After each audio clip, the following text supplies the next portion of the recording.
दोस्तों, क्या हुआ जब अचानक से अयोध्या में प्रकट हुए साक्षात विभीषण जी। कलयुग में ऐसा चमत्कार देखकर सबके होश उड़ गए। दोस्तों, प्राण प्रतिष्ठा से पूर्व अयोध्या में कई बड़े चमत्कार हो चुके हैं, जिसमें गिद्धों का दिखना, भालुओं का दिखना, जमीन में से मां सरयू नदी का प्रकट होना शामिल है। लेकिन इस चमत्कार को अभी तक का सबसे बड़ा चमत्कार कहा जा रहा है, जिसके पीछे की सच्चाई जानकर आपके पैरों तले जमीन खिसक जाएगी। तो फिर क्या है सच्चाई? क्या सच में लंका के राजा विभीषण अपने मित्र रामलल्ला से मिलने पहुंचे हैं? क्या विभीषण आज भी जीवित हैं? दोस्तों, ऐसे कई रहस्य से पर्दा उठेगा आज की इसी वीडियो में। दोस्तों, शुरुआत करने से पहले अगर आप एक सच्चे सनातनी हैं और राम मंदिर बनने से बेहद खुश हैं, तो इस वीडियो को लाइक करें और कमेंट बॉक्स में जय श्री राम जरूर लिखें। मेरे साथियों, अयोध्या में राम मंदिर की प्राण प्रतिष्ठा की तैयारी जोर शोर से चल रही है। 22 जनवरी को रामलला को गर्भगृह में स्थापित किया जाएगा। हर राम भक्त को इस दिन का लंबे समय से इंतजार था। अयोध्या में 22 जनवरी से लेकर 25 मार्च तक कई खास कार्यक्रम का आयोजन किया जाएगा। इस बीच मंदिर के गर्भगृह के निर्माण का काम 24 घंटे चल रहा है। 22 जनवरी को राम मंदिर में रामलला की प्राण प्रतिष्ठा होने वाली है। दोस्तों, किसी भी मंदिर में की जाने वाली भगवान की मूर्ति की प्राण प्रतिष्ठा का बहुत महत्व होता है। मूर्ति की प्राण प्रतिष्ठा के बिना भगवान का पूजन अधूरा माना जाता है। तो आइए आगे वीडियो में जानते हैं कि प्राण प्रतिष्ठा क्या होती है और जानेंगे कि विभीषण कैसे राम मंदिर में प्रकट हुए। दोस्तों, सनातन धर्म में किसी भी मूर्ति की प्राण प्रतिष्ठा बहुत महत्वपूर्ण मानी जाती है। प्राण प्रतिष्ठा मूर्ति स्थापना के समय किया जाता है। किसी भी मूर्ति की स्थापना के समय उस प्रतिमा रूप को जीवित करने की विधि प्राण प्रतिष्ठा कहलाती है। प्राण शब्द का अर्थ जीवन शक्ति और प्रतिष्ठा का अर्थ स्थापना होता है। ऐसे में प्राण प्रतिष्ठा का अर्थ जीवन शक्ति की स्थापना करना या देवता को जीवन में लाना होता है। बिना प्राण प्रतिष्ठा के कोई भी मूर्ति पूजा के योग्य नहीं मानी जाती है। मान्यता है कि प्राण प्रतिष्ठा के जरिए मूर्ति में जीवन शक्ति का संचार होता है और वह मूर्ति देवता के रूप में बदल जाती है। अर्थात अब साक्षात प्रभु श्री राम अयोध्या राम मंदिर में निवास करने वाले हैं। और जब स्वयं प्रभु एक बार पुनः अयोध्या आ रहे हैं, तो उनके प्रिय मित्र व भक्त विभीषण कैसे पीछे रह सकते हैं? क्योंकि जब प्रभु श्री राम ने रावण का वध किया था, लंका पर विजय पाई थी और पुष्पक विमान के जरिए जब वह फिर से अयोध्या लौटे थे, तब प्रभु श्री राम के साथ विभीषण जी भी अयोध्या आए थे और कई दिनों तक अयोध्या में ही रुके थे। इसके बाद उन्होंने लंका का राज सिंहासन संभाला और लंका के राजा बन गए। यानी प्रभु श्री राम की भक्ति उनके लिए बहुत भाग्यशाली साबित हुई है, क्योंकि जो राम की शरण में आ जाता है उसका उद्धार निश्चित है। लेकिन क्या विभीषण आज भी जिंदा हैं? इसका जवाब आपको आगे की वीडियो देखकर पता चलेगा। हिंदू धर्म की पौराणिक कथाओं के अनुसार माना जाता है कि 8 महान विभूतियां आज भी सशरीर जीवित हैं, जिनमें से कुछ रामायण काल के हैं तो कुछ महाभारत काल के, तथा कुछ विभूतियां उससे भी पहले के काल से आज तक जीवित हैं। पौराणिक मान्यता के अनुसार विभीषण, अश्वत्थामा, बलि, वेदव्यास, हनुमान जी, कृपाचार्य, भगवान परशुराम और मार्कंडेय आर्षि चिरंजीव में शामिल हैं। चिरंजीवी का अर्थ होता है जो सृष्टि के अंत तक जीवित रहे और जिसकी उम्र भी ना बढ़े। और विभीषण भी इन्हीं चिरंजीवियों में से एक है, जो आज भी इस धरती पर मौजूद है और अनंत काल तक जीवित रहेंगे। लेकिन यह वरदान आखिर उन्हें किसने दिया, ये जानने का विषय है। भगवान राम के अनन्य भक्त विभीषण बाल्यकाल से ही धर्मपरायण रहे। वह अपने बड़े भाई रावण के धर्म विरुद्ध कार्यों का विरोध भी करते थे। उन्होंने लंका युद्ध में भी धर्म का पालन करते हुए भगवान राम का साथ दिया। इसलिए प्रभु श्री राम ने उन्हें सृष्टि के अंत तक अजर अमर रहने का वरदान दिया। जब कलयुग का अंत होगा, उस समय भगवान विष्णु एक बार फिर से अवतार लेंगे, जिसका नाम कल्कि होगा। तब यह 8 चिरंजीवी भगवान कल्कि का साथ देंगे और फिर से सतयुग की स्थापना करेंगे। इसका मतलब यही निकलता है कि विभीषण आज भी जीवित हैं। लेकिन आखिर प्राण प्रतिष्ठा से पहले उन्हें राम मंदिर में उन्हें कब और कैसे देखा गया? आगे वीडियो में जो घटना हम आपको बताने वाले उसे सुनकर आपके होश उड़ जाएंगे। दोस्तों, यह घटना है 11 जनवरी रात्रि 12 बजे की। रोजाना की तरह सभी मजदूर राम मंदिर के गर्भगृह का कार्य करके अपने तंबू में विश्राम कर रहे थे।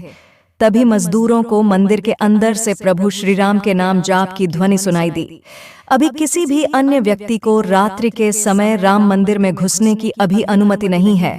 तब उन्हें ऐसा लगा कि शायद किसी आसपास के मंदिर द्वारा उन्हें ध्वनि सुनाई दे रही होगी, तो सभी मजदूर रात्रि में वापस सो गए।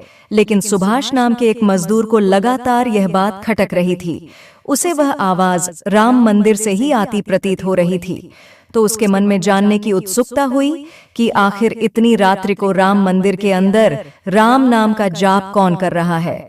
उसने अपने साथियों को उठाना चाहा, लेकिन सभी गहरी नींद में थे।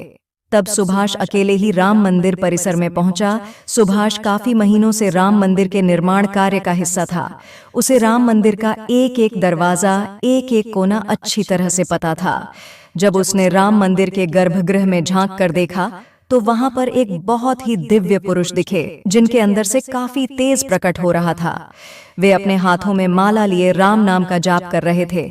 ऐसा लग रहा था मानो वे काफी दिव्य पुरुष हों और किसी पौराणिक समय से आए हों। उनके बैठने का तरीका और उनका अंदाज राजाओं की तरह मालूम पड़ रहा था। सुभाष यह नजारा देखकर दंग रह गया।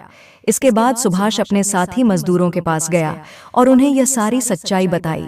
और जब सब मिलकर राम मंदिर के गर्भगृह तक पहुंचे तो सभी के होश उड़ गए, क्योंकि वह दिव्य व्यक्ति वहां से गायब हो चुके थे।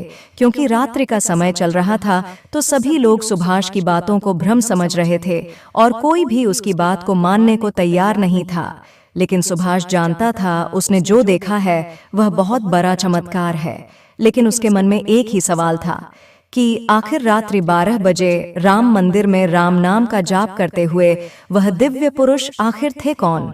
क्योंकि आज के समय में किसी भी पुरुष के अंदर इतना तेज नहीं हो सकता। उनका संबंध पौराणिक काल से ही हो सकता है। और अगर रामायण काल की बात करें तो 2 ही शख्सियत हैं जिनके होने का दावा आज भी कलयुग में कहा जाता है। पहले हैं हनुमान जी और दूसरे हैं विभीषण। तो पूरी संभावना यही है कि सुभाष ने राम मंदिर में रात्रि के समय इस महापुरुष को देखा था। वह राजा विभीषण ही हो सकते हैं, क्योंकि वह आज भी धरती पर जीवित है और 8 चिरंजीवियों में से एक है। ऐसे दिव्य मौके पर राम मंदिर में कई चमत्कार लगातार हो रहे हैं। जहां कहीं दिव्य शक्तियां भी राम भगवान के स्वागत के लिए अयोध्या आ पहुंची है। राम मंदिर के उद्घाटन की तैयारी अब अंतिम चरण में है। इस बीच एक ओर जहां श्री राम जन्मभूमि तीर्थ क्षेत्र ट्रस्ट लगातार तैयारी की जानकारी साझा कर रहा है, तो वही राम मंदिर के इस महायज्ञ में देश का हर राम भक्त अपनी आहुति अर्पित कर रहा है। आने वाली 22 तारीख के मौके पर कई संत महात्मा और जिन भक्तों ने राम मंदिर के लिए संघर्ष किया वो सभी अयोध्या पहुंचेंगे। न केवल 22 जनवरी को बल्कि 12 जनवरी से ही मेहमानों का अयोध्या जाने का सिलसिला शुरू हो जाएगा। रामनगरी में 11,000 से ज्यादा वीआईपी मेहमानों के स्वागत की तैयारी की जा रही है। एक समय था जब यही अयोध्या में रामलला टेंट में विराजमान थे। आज पक्का घर सिर्फ रामलला को ही नहीं बल्कि पक्का घर देश के 4 करोड़ गरीबों को भी मिला है। रामायण के समय में अयोध्या को स्वर्ग कहा जाता था। देवता इस स्वर्णिम नगरी कहते थे, क्योंकि यह नगर चारों तरफ से हर प्रकार की सुविधा से युक्त था।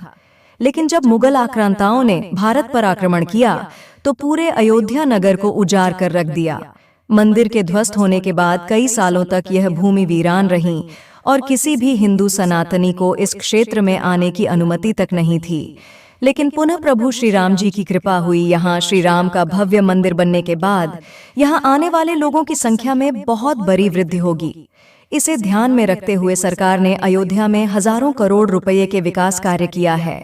राम मंदिर की प्राण प्रतिष्ठा से पहले प्रधानमंत्री मोदी ने अयोध्या में अलग अलग विकास कार्यों का उद्घाटन किया और महर्षि वाल्मीकि इंटरनेशनल एयरपोर्ट अयोध्या धाम भी लोगों को तोहफे में दिया। इस एयरपोर्ट को पूरी तरह से भगवान राम से जोड़ा गया है, जिसकी दीवारों पर भी आपको श्री राम से जुड़ी सजावट देखने को मिलेगी। इस एयरपोर्ट के अंदर घुसते ही हमेशा लगता है कि हम फिर से रामायण काल में आ गए हों। आपको बता दें कि इस एयरपोर्ट को 20 महीने के रिकॉर्ड समय में तैयार किया गया है। उत्तर प्रदेश सरकार की ओर से अयोध्या एयरपोर्ट के लिए 821 एकड़ भूमि मुहैया कराई गई थी। 14 साल का वनवास पूरा करके और रावण का वध करके जब भगवान श्री राम पुनः अयोध्या पहुंचे थे तो अयोध्या के घर घर में दिवाली मनाई गई थी। हर घर में दीपक प्रज्वलित किए गए थे। तो जब अब पुनः प्रभु श्री राम अपने धाम को लौटने वाले हैं तो हम 140 करोड़ देशवासी आखिर कैसे पीछे रह सकते हैं। अयोध्या में विवादित स्थल पर 500 साल बाद प्रभु श्री राम के मंदिर निर्माण और श्री राम लल्ला की स्थापना के जश्न में 22 जनवरी को सिर्फ देश ही नहीं बल्कि पूरी दुनिया दिवाली की रोशनी से जगमग होगी। अयोध्या से पीएम मोदी ने देश के सभी 140 करोड़ लोगों से 22 जनवरी के दिन अपने घरों को श्री राम ज्योति नामक दीपक की रोशनी से अपने घरों को जगमग करने का आह्वान किया है। प्रधानमंत्री ने लोगों से हाथ जोड़कर यह प्रार्थना की है कि सभी देशवासी प्रभु श्री राम लल्ला की अयोध्या वापसी के जश्न में अपने अपने घरों को दिए से जगमग कर दे। यानी पूरे देश में इस बार 22 जनवरी को ऊर्जा, आशा, आकांक्षा और उम्मीद व जोश से भरपूर एक नई दिवाली देखने को मिलेंगी। यह दिवाली सिर्फ देश ही नहीं बल्कि दुनिया के उन तमाम देशों में भी मनाई जाएगी जहां भारतीय लोग बसे हैं। इसी बीच अब राम मंदिर प्राण प्रतिष्ठा से पहले रामलला के भक्तों के लिए एक और बड़ी खुशखबरी है। दरअसल अब रामलला के गर्भगृह का मुख्य द्वार सोने से बनाया गया है, जो मंदिर के मुख्य द्वार के तौर पर स्थापित कर दिया गया है। राम मंदिर में सोने के दरवाजे की कुछ खासियत भी है। बता दें कि रामलला के गर्भगृह में लगाए गए सोने के दरवाजे पर खूबसूरत नक्काशी की गई है। मंदिर के भूतल पर ऐसे 14 दरवाजे लगने वाले हैं। लेकिन दोस्तों, जब हम राम मंदिर को बनता हुआ देखते हैं तो हमें बड़ा गर्व होता है कि हम राम मंदिर को अपनी आंखों से बनता हुआ देख रहे हैं। हमें उस स्थान पर राम मंदिर के अंदर जाने का मौका भी मिलने वाला है। लेकिन एक समय ऐसा भी था जब यहाँ पर हजारों कार सेवकों ने इस मंदिर के निर्माण के लिए अपने प्राणों का बलिदान दे दिया था। 1528 ईस्वी में श्री राम मंदिर को बाबर के आदेश से उसके सेनापति मीरबाकी ने गिराकर वहां एक मस्जिद बना दी। इसके बाद से हिंदू समाज एक दिन भी चुप नहीं बैठा। वह लगातार इस स्थान को पाने के लिए संघर्ष करता रहा। 23 दिसंबर 1939 को हिंदुओं ने वहां रामलला की मूर्ति स्थापित कर पूजन एवं अखंड कीर्तन शुरू कर दिया। विश्व हिंदू परिषद द्वारा इस विषय को अपने हाथ में लेने से पूर्व तक 76 बार श्री राम जन्मभूमि मुक्त कराने के प्रयास हिंदुओं ने किए, जिसमें देश के हर भाग से हजारों नर नारियों का बलिदान हुआ, लेकिन पूर्ण सफलता उन्हें कभी नहीं मिल पाई। 2 नवंबर 1990 को तत्कालीन मुख्यमंत्री मुलायम सिंह यादव की सरकार में कार सेवकों पर पुलिस ने बर्बरतापूर्वक गोलियां चलाई थीं, जो कि सच में एक निंदनीय घटना है। उस समय अयोध्या के वासुदेव गुप्त, राजेंद्र धरिकार, रमेश पांडेय और कोलकाता के दोनों कोठारी बंधुओं सहित अनेक कार सेवक इसमें शहीद हो गए थे। नीचे कमेंट बॉक्स में आप इन्हें श्रद्धांजलि जरूर दें। लेकिन दोस्तों, कहते हैं जो सच होता है वो स्प्रिंग की तरह होता है। उसे जितना दबाया जाए वह उतना ही तेज गति के साथ ऊपर आता है। 9 नवंबर 2019 का दिन सुनहरे अक्षरों में दर्ज किया गया, जब सुप्रीम कोर्ट की 5 जजों वाली बेंच ने ऐतिहासिक फैसला सुनाया और विवादित जमीन हिंदू पक्ष को मिली। और अब 22 जनवरी 2024 को भव्य राम मंदिर के अंदर रामलाल की प्राण प्रतिष्ठा होने वाली है।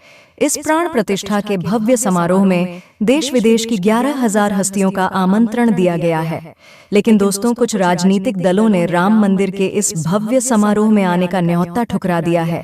इसके संदर्भ में देशवासियों का कहना है कि दुनिया में देवता और राक्षस दोनों प्रकार के लोग रहते हैं।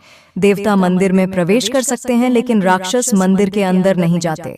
जो राजनीतिक दल मंदिर के प्राण प्रतिष्ठा में आने से मना कर रहे हैं, इन्हें राक्षसों के साथ जोड़कर देखना गलत नहीं होगा।